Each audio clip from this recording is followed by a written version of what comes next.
नमस्कार, मी श्रीकृष्ण कालमित्रा. मित्रांनो, नुकताच महाराष्ट्राला तौक्ते चक्रीवादळाने धडक दिली आणि या माध्यमातूनच हवामानाचे अंदाज बांधायला लोकांनी सुरुवात केली.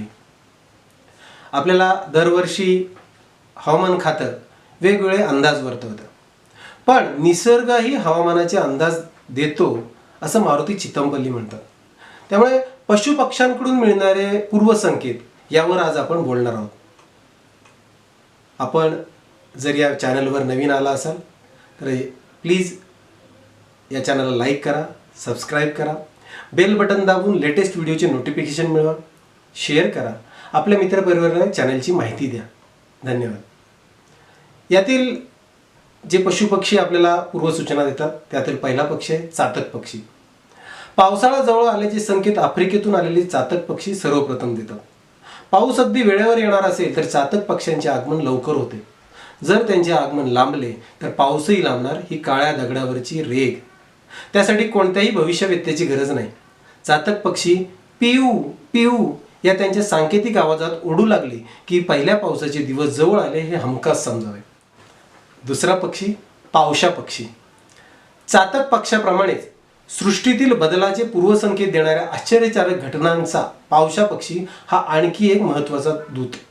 पेरते व्हा असा सांगणारा पावशा उडू लागला की जुन्या काळी शेतकरी मशागतीची कामे करत. तिसरा पक्षी म्हणजे तितीर पक्षी. माळ रानांवर, शेतांवर काळ्या पांढऱ्या अंगावर ठिपके असलेल्या तितीर पक्ष्यांचे थवे कोड्यान केको असं सांकेतिक स्वरात ओढू लागले की आता लवकरच पाऊस येणार असे खुशाल समजावे. जंगलातील माळ रानात या पक्ष्यांचे अस्तित्व फारसे आढळून येत नाही, परंतु मानवी वस्त्यां शेजारच्या माळा रानांवर तित्तिरांचा गडबडगुंडा सुरू झाला की ते हमखास पावसाचं लक्षण समजलं जातं. चौथा पक्षी म्हणजे आपला सगळ्यांचा ओळखीचा कावळा. कावळ्याने मे महिन्याच्या काळात बाबूळ, सावर अशा काटेरी झाडांवर घरटे केले तर पाऊस कमी पडतो आणि आंबा, करंज अशा वृक्षांवर केले तर त्या वर्षी पाऊस चांगला येतो. हा जंगलातला अनुभव आहे. कावळ्याने झाडाच्या पूर्व दिशेने घरटे केले तर पाऊस चांगला पडणार, पश्चिमेला केले तर पाऊस सरासरी एवढा पडणार, दक्षिण उत्तरेला केले तर पाऊस अत्यंत कमी पडणार आणि झाडांच्या शिखरावर केले तर अवर्षणपणाची ती नांदीच होय. सहसा कावळा झाडांच्या शिखरांवर घरटे करीत नाही आणि ते केले तर ती दुर्मिळ घटना असते. यातून दुष्काळाचे अगदी डोळस संकेत मिळू शकतात. याहीपेक्षा मनोरंजक बाब म्हणजे कावळीने अंडी किती घातली यावरूनही जुन्या काळात पावसाचा अंदाज बांधला जात असे. तिने सुमारे 4 अंडी दिली तर पाऊस चांगला पडतो, 2 अंडी दिली तर कमी पाऊस पडतो, 1च अंड दिले तर अतिशय कमी आणि जमिनीवर अंडी दिली तर अभूतपूर्व दुष्काळाचे आगमन ठरते. पाचवा पक्षी म्हणजे वादळी पक्षी. पाऊस येण्या अगोदर वादळी पक्षी किनाऱ्याच्या दिशेने येऊ लागतात. त्यामुळे पाऊस पडणार याचे संकेत ओळखून समुद्रावर उपजीविका करणारे मच्छीमार आपल्या बोटी, जहाजे, पडाव समुद्रात नेत नाहीत. अशा वेळी केव्हाही पाऊस कोसळण्याची शक्यता असते. वादळी पाखरू किनाऱ्याच्या दिशेने आले की वादळ वारा त्याच्या पाठोपाठ येत आहे याचे संकेत कोळ्यांना मिळतात. एक प्रकारे ती धोक्याची पूर्वसूचनाच असते. त्याचा अर्थ हमखास पाऊस पडणार किंवा समुद्रात वादळ येणार. 6वे म्हणजे मासे. पहाडी डोंगरी भागातील माशांच्या अंड्यांची पिल्ले मोठी होऊन जेव्हा समुद्राच्या दिशेने पोहू लागतात तेव्हा तो काळ पाऊस संपण्याचा, उत्तरा नक्षत्राचा असतो. त्यामुळे पाऊस केव्हा पडणार आणि केव्हा संपणार याची सुस्पष्ट चाहूल माशांच्या या जीवनचक्रातून मिळते. 7वे म्हणजे खेकडे. तांबूस रंगाचे खेकडे हजारोच्या संख्येने समुद्राच्या दिशेने जाताना दिसतात. तुम्ही त्यांच्या मार्गाचे निरीक्षण केले असता अशा अनेक अभूतपूर्व घटना पाहायला मिळतात. समुद्राच्या दिशेने जाणाऱ्या खेकड्यांवरून शेतकऱ्यांना पावसाचे संकेत मिळतात. हा खेकड्यांच्या स्थलांतरणाचा कालखंड आहे. भरधाव वाहनाखाली असे हजारो खेकडे दरवर्षी चिरडले जातात, परंतु त्यांची समुद्री धाव कशासाठी असते याचा कोणीही विचार करत नाही. आणि 8वं म्हणजे हरिण. पाऊस येणार नसेल तर विणीच्या काळातही हरिण पिल्लांना जन्म देत नाही. हो. 9वी म्हणजे वाघीण. आम्ही पाहिलेली ही वाघीण गर्भवती होती असं मारुती चितमपल्ली सांगतात. तिला पिले होणार होती, परंतु या वाघिणीने डायस्कोरियाचे कंद खाऊन गर्भपात करून घेतला. हे कंद खाऊन आदिवासी स्त्रिया देखील गर्भपात करून घेतात. या वाघिणीचे सृष्टीज्ञान अक्षरशः तोंडात बोटे घालायला लावणारे होते.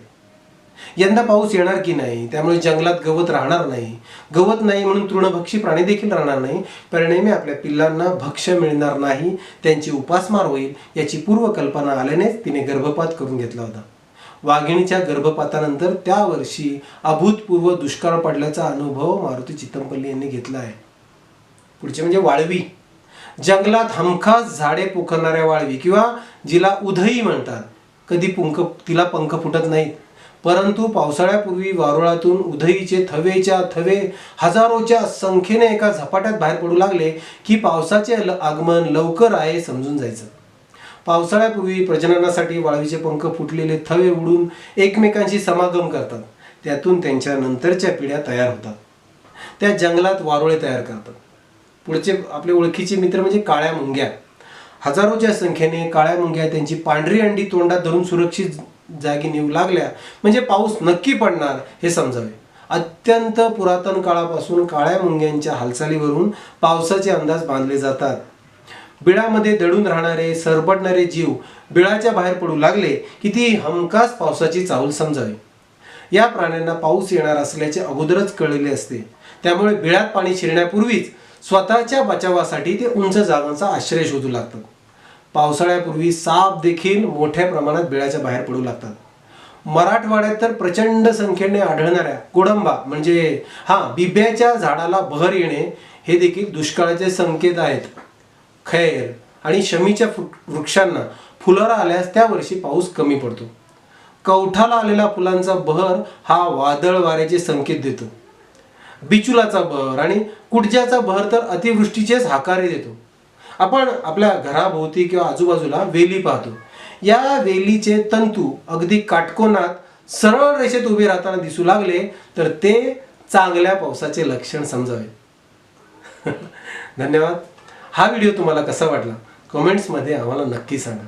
या व्हिडिओमधील माहितीचा सोर्स डिस्क्रिप्शनमध्ये आम्ही दिलाय, तो नक्की पहा. आपल्याला काय वाटतं तेही जरूर सांगा आणि यापुढे कोणत्या विषयावर आम्ही व्हिडिओ बनवावे तेही सुचवा. आपण हा व्हिडिओ पाहिला त्याबद्दल मनापासून धन्यवाद.